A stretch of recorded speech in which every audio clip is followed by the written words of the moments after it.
നമസ്കാരം. തൊടിയിലെ ചെടി എന്ന പരിപാടിയിലേക്ക് ഏവർക്കും സ്വാഗതം. ഇന്ന് പരിചയപ്പെടുത്തുന്നത് കരിങ്ങാലിയെയാണ്.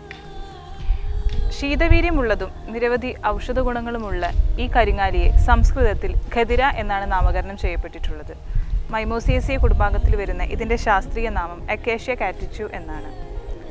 ഹിമാലയത്തിലും അതുപോലെ മധ്യപ്രദേശ്, പഞ്ചാബ്, ദക്ഷിണേന്ത്യയിലുമൊക്കെ കണ്ടുവരുന്ന ഒരു വൃക്ഷമാണ് ഈ കരിങ്ങാലി.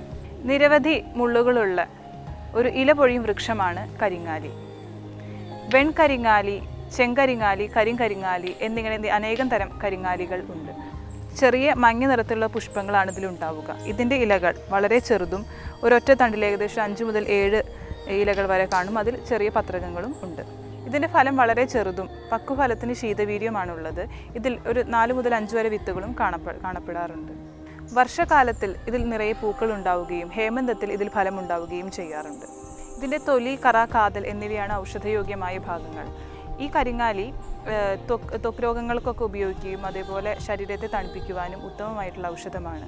ഇതിൻ്റെ ഔഷധ പ്രയോഗങ്ങളെക്കുറിച്ച് ഡോക്ടർ CM ശ്രീകൃഷ്ണൻ വിശദീകരിക്കുന്നതാണ്.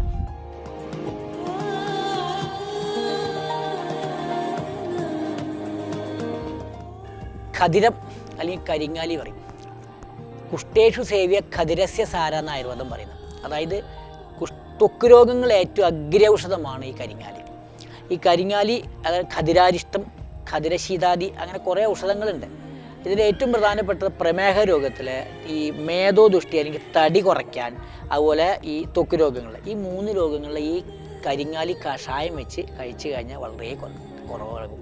ദിവസേന ഈ കരിങ്ങാലിട്ട് വെള്ളം തിളപ്പിച്ച് കഴിച്ചാൽ കൊളസ്ട്രോൾ ഉണ്ടാവില്ല, തടി കുറയും, പ്രമേഹം ശമിക്കും, പിന്നെ ഈ ത്വക്ക് രോഗങ്ങളൊന്നും ഉണ്ടാവില്ല.